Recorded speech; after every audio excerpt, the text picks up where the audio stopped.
Pse duhet të pendohemi? Po pendimi është prej stacioneve i cili e shoqëron njeriu në vazhdimisht në jetën e tij. Njeriu në udhëtimin e tij drejt Zotit i ka do stacione të cilat ai ndalet dhe përfiton për atyre stacioneve. E pendimi është stacioni i cili e shoqëron vazhdimisht për dy arsye bazë. E para, për shkak natyrës të mangët dhe dobët që ka njeriu. Që nga momenti i krijimit të tij ka mangësi dhe ka dobësi. E mangësitë dhe dobësitë kërkojnë prej tij vazhdimisht ai më u pendu për gabimet që i bën për shkak këtyre dy komponenteve që e shoqërojnë vazhdimisht. Atë e para dhe e dyta për shkak se Allahu i Madhërisëm është i gjithdijshëm edhe i gjithmundshëm, edhe begatues i madh, e mëshirues i madh. Dhe ai vazhdimisht i jep njeriu të mira saqë nuk i takojnë njeriu, të mira saqë nuk i përputhen me punë që i bën njeriu. Dhe për këto dy arsye, sepse Allahu vazhdimisht jep të mira që si meriton, e ki i përbuz ato dhe nuk i vlerëson, ka nevojë mu pendu. Dhe për shkak mangësive dhe dobësive që ka, që e shtyn në gabime, ka nevojë mu pendu. E jeta e njeriu është vazhdimisht mes mëkatit dhe pendimit. Për shkak dobësisë që ka, ai bën mëkat, rrëshqet, manifeston dobësinë e tij dhe ka nevojë të pendu. Realisht pendimi në anën tjetër e shpëton njeriu nga arroganca, mendjemallësia. Dhe e bën të përulur kashimallënisë të tij. Edhe andaj Allahu i Madhërisëm më shumë i gëzohet pendimit të robit të tij mëkatar, sesa vetë pëlqimit të robit të tij adhurues. Shumë thënie e madhe. E përmend Imam Ibn Kaimi rahimahullah nga ulemat e selefit këtë fjalë. Ako mos i pak më ndal çto. Edhe një herë më sqaru pak më mirë. Atë do të them. E përmend Imam Ibn Kaimi rahimahullah këtë në Medarijus Salikin për ulemave të mëhershëm të selefit, të cilët kanë thonë aninul mudhnibina ahabbu ila Allahi min tasbihil mu'jibin. Rënkimi i mëkatarit pendues është më i dashur te Allahu dhul Jalal sesa vetë pëlqimi i adhuruesit. Ati që më dhonë Allahun subhanahu wa taala. Çish rënkimi? Ai për shembull që pi alkool dhe ja ban, me u kënaqja. Jo, kjo rënkimi. Kjo rënkim, nuk është rënkimi kur ki dhimbje rënkon. A rënkimi gjatë pendimit, qartë. Domethënë mëkatari që tregon krenari me mëkatin që e bën, ai bën dy mëkate. Mëkatin dhe krenarin me të. E këta njerëz nuk i fal Allahu i Madhërisht. Se kjo është meselë tjetër që do ta shoh pak më vonë. Po. Mëkatari që momentin që rrëshqet edhe tregon dobësinë e tij, e pendohet nga ajo që i ndodh dhe e qan hallin e tij dhe kërkon falje për madhnisë të tij për Allahu dhul Jalal, ky pozicion që ka njeriu është e dashur te Zoti. Kurse njeriu që bën adhurime, që nuk bën mëkat, dhe mendon se këto adhurime janë suksesi i tij personal. Dhe ai me dijen e tij, me aftësitë e tija, ka arrit që të jetë kaq i devotshëm, kaq fetar, kaq i zellshëm fetarisht. Dhe fillon me ndi krenarimet e, me ndi vetpëlqim, i pëlqen vetja për nivelin e lartë të adhurimeve që ka arrit. Këtë Allah nuk e don.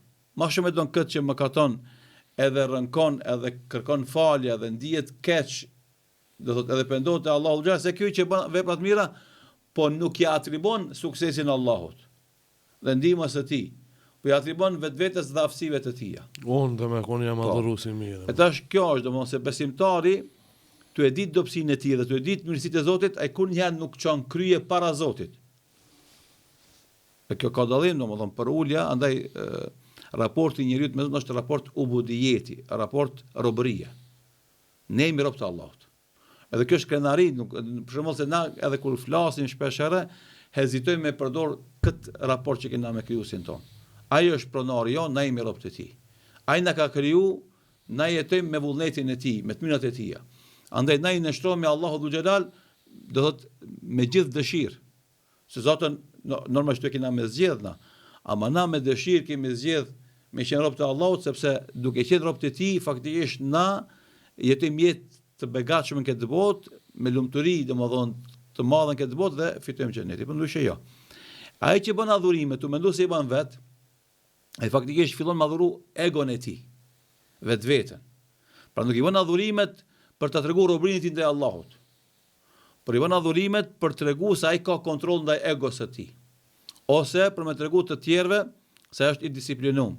Ai ka, do thot, korrektësi në veprimet e veta dhe fillon me kalun vetë pëlqim.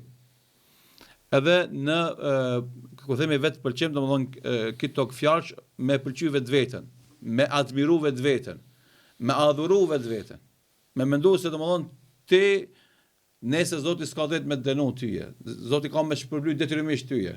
Megjithëse ti je pronë e Zotit, nuk je domethënë asgjë që ke dalë vetë faktikisht. Edhe në këtë sqarim vjen ky definicion, domethënë se rënkimi i mëkatarit është më i dashur se vetëpëlqimi i adhuruesit, sepse mëkatari vazhdimisht e din dobësinë e tij karshi Zotit dhe dhuntit e vazhdueshme që Zoti jep, për tyre është edhe pendimi, për dhuntive të Zotit. Ky do thotë e shkput lidhen me Zotin, realisht adhurimin ja adreson atij, ama duke menduar se ai vetë e bën edhe fillon dal nga dal me kalu nga adhurimi i Zotit në adhurimin e vetvetes. Edhe andaj këtu janë dy elemente që duhet të shtoj si plotësimi i kësaj. E para, jo rastisht në surën Fatiha që ne lexojmë vazhdimisht është vetëm ty të adhurojmë o Zot dhe vetëm për te ndihmë kërkojmë. Që është sqarimi i dietarëve se adhurimi i plotë i Allahut nuk mund të bëhet pa ndihmën e tij. Na çfarë kemi nevojë për ndihmën e tij. Ashtu sikurse atij ja adresojmë adhurimet tona, veprimet tona, njëkohësisht vetëm prej tij kërkojmë ndihmë në zbatimin e këtyre adhurimeve. Nuk mbështetemi në veten tonë, po mbështetemi në ndihmën e Allahut xhelal. Kjo është një. E dyta, njeriu Allahu i Madhëshëm në Kur'an e përmend këtë fenomenin e kalimit të egos në statuj, idhull. Thot e rejtë alladhi ittakhadha ilahahu hawa, a nuk e ke par atë që egon e tij, pasionin e tij, epshin e tij e ka shndruar në idhull që adhuron veç Allahut pa dituri? Fillon me adhuru vetveten. Edhe egoja jote me gjitha komponentet që i ka, edhe ato që janë pjesë e diturive, edhe ato pjesë që janë karakterit, edhe ato adete zakone të trashëgume, edhe ato të përfitume ndërkohë, krejt ato i kontrollon egoja jote dhe ti i nështrohesh egos tane.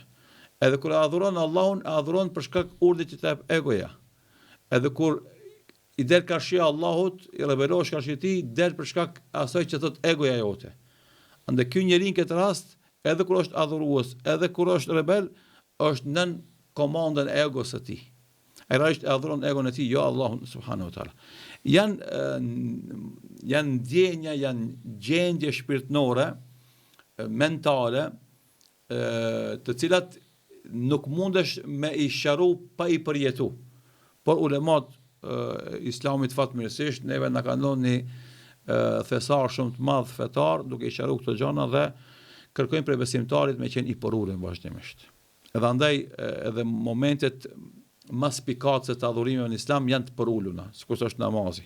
E ka rukun, nivelin e parë të porulës, e ka e para kiamin, që është qëndrimi i heshtur para madhnisë së tij. Pastaj kije fazën e dytë, e ki porulën gjysmake me ruku dhe ki porulën e plot me sejdë. Islami, feja, kërkon t'i porulemi të rësisht Allahu dhu xhelal. Po jo vetëm trupi fizikisht. Andaj në lutjet që bëjmë neve në ruku dhe në sejdë, themi të përulet ty, kasha aleke sem'i, wa basari, wa mukhi, të përulet ty edhe ndëgjimi jem, edhe shikimi jem, edhe truni jem, edhe trupi jem, edhe domthonjë çdo organ dhe gjymtyr që është e jona i përulet madhnisë së tij. Edhe zatën, kjo është edhe kuptimi i fjalës islam, që të ne përkthejnë zakonisht islami ka kuptimin e paqes, është derivat, selami është derivat i termit islam, ama kuptimi bazik kryesor është dorëzim. El istislam.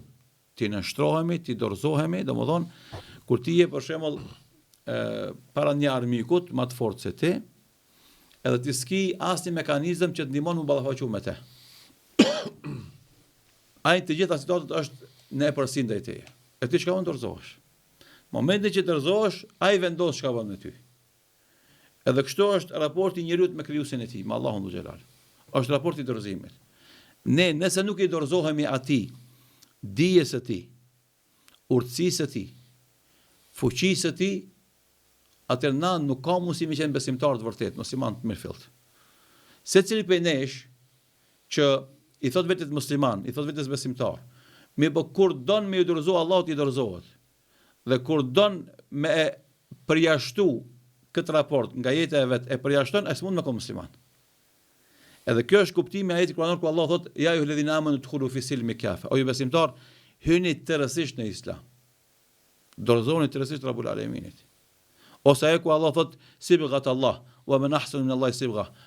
Ngjyrosja e Allahut. A ka kush ngjyros më mirë se Allah?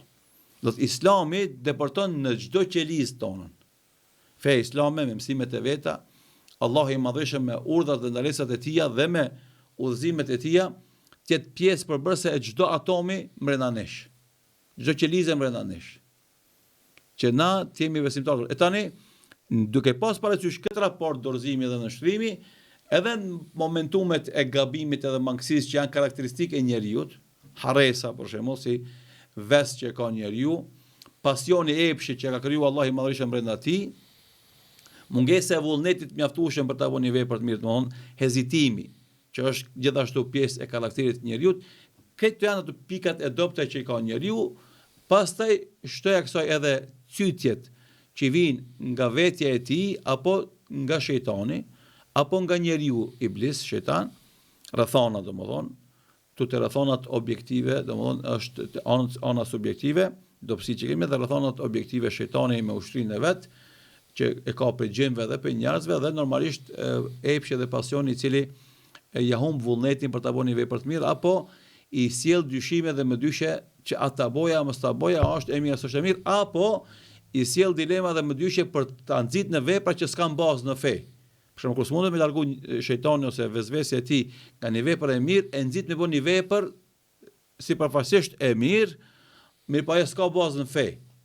Edhe do të merru me këtë tipun, lën ato që kërkon për te Allahu i madhëshëm apo pejgamberi sallallahu alajhi wasallam, mos i bën, po bëni këto që i kanë shpik njerëzit, ndërkohë dhe ja kanë atribuar Islamit. Ajo që quhen gjuhën e fesë bidate. Edhe na shohim sot për shembull shumë musliman që janë devotshëm, janë fetar, mirë po një pjesë të madhe të fetarisë tyre kanë në bidate. Edhe ai mendon se është duke bëu mirë, mirë por realisht ato vepra nuk i pranon te Allahu subhanahu wa taala. Pse? Sa ato janë imponim i nefsit të tij, i egos të tij, i epshit të tij. Në kombinim me shejtanin dhe vezvesit e tija, që nuk ka arrit me larguaj për adhurimeve kryesore, me zhytjen e mëkate, për ja ka gjetë këtë derë, ne mund të adhurimeve, me largu për adhurimeve bazike, për adhurimeve originale, me adhurime të sajuara. Edhe normalisht ai vazhdon me ato adhurime të sajuara, të mendu se është të bëu mirë, ama realisht ai vazhdimisht shkon të largu nga rruga e drejtë, cilën kërkon Allahu na me qëndru. Kjo është meselja e mëkatit dhe dobësisë dhe sharrimi i atij rregullit. Tani me muhabeti i njeriu që bën mëkate dhe i publikon ata. Ato janë kategoria më e keqe e njerëzve. Sa ai në këtë rast as nuk e pranon dobësinë që e ka, plus krenohet me një mangësi që e manifeston. Edhe andaj pejgamberi sallallahu alaihi wasallam tha, të gjithë ummetit tim do t'i falen mëkatet përveç atyre që i publikojnë ata. Sallallahu alaihi wasallam. Dhe tha nga publikimi i mëkateve është kur njeriu e bën një mëkat natën në terr, se ka pa kurkush. Ka qenë ai edhe mëkati që e ka bë. E gjithë ditën këtë botës i kallzon mëkatin që e ka bë. E sot fatkeqësisht na jemi dëshmitar kur njerëzit të gjitha që i bëjnë veprimet e veta, qofshin ato të mira apo të këqija, i publikojnë. Edhe publikimi i veprave, qoftë mira, qoftë këqija, nuk është veti e mirë. Përveç atyre që i bëjnë për motivu njerëzit për ka e mira. Përndryshe janë banalitete, të cilat imponohen sot në jetën shoqërore të njerëzve nëpërmes rrjeteve sociale, dhe një pjesë e madhe e kohës njerëzve u shkon më tepër duke publikuar atë që bën, sesa duke e shiju atë që e bën. Edhe andaj publikimi i veprave të mira, tu fal, foto, numre, foto, në haxh, foto, agjerim, iftar, foto, lexim Kuranit, foto, sadaka, foto, ndihmë familjarës, foto, vizitë falefisit, foto, nuk ka me vepër e cila nuk është publikuar fatkeqësisht për shumë muslimanëve sot, Po në anën tjetër edhe ata që bëjnë mëkate. Do thot parti me alkohol, parti me muzikë, parti meshkuj e femra bashk, lakurisia e femrave, do thot komunikimi, vardisja, faktisht gjuha e psharake në rrjetet sociale, këtë janë publikimi mëkateve. Edhe do të sikur se Allah i Madhëshëm kërkon që adhurimet tona të jenë të mbuluara me petkun e sinqeritetit, ashtu kërkon që edhe mëkati të jetë i mbuluar me petkun e pendimit, me petkun e madhërimit Zotit dhe keqardhjes për nivelin e ulët që ke sjell veten tonë me rëndot nivel.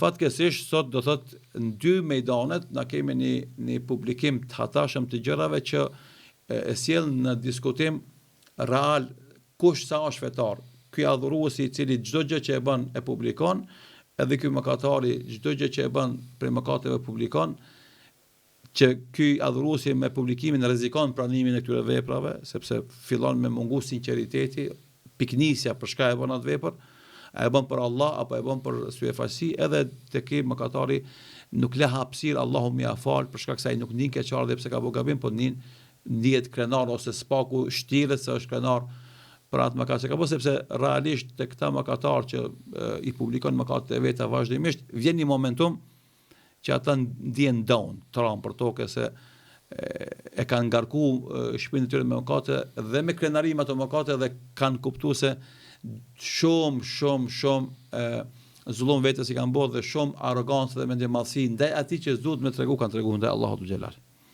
Edhe bëhen pishman, po ma ajo pishman është shumë i rëndë që zakonisht i çon vetvrasje ata, edhe nuk i çon pendim sinqert që ta ndryshojnë natyrën e jetës. Normalisht ka edhe raste të pendimit sinqert që njerëzit bëhen besimtarë të vërtet pas këtyre rasteve, po shumica e rasteve shkojnë tu largu edhe më tepër nga mëshira e Zotit derisa bëjnë vetvrasje edhe privojnë veten nga mundësia e pendimit.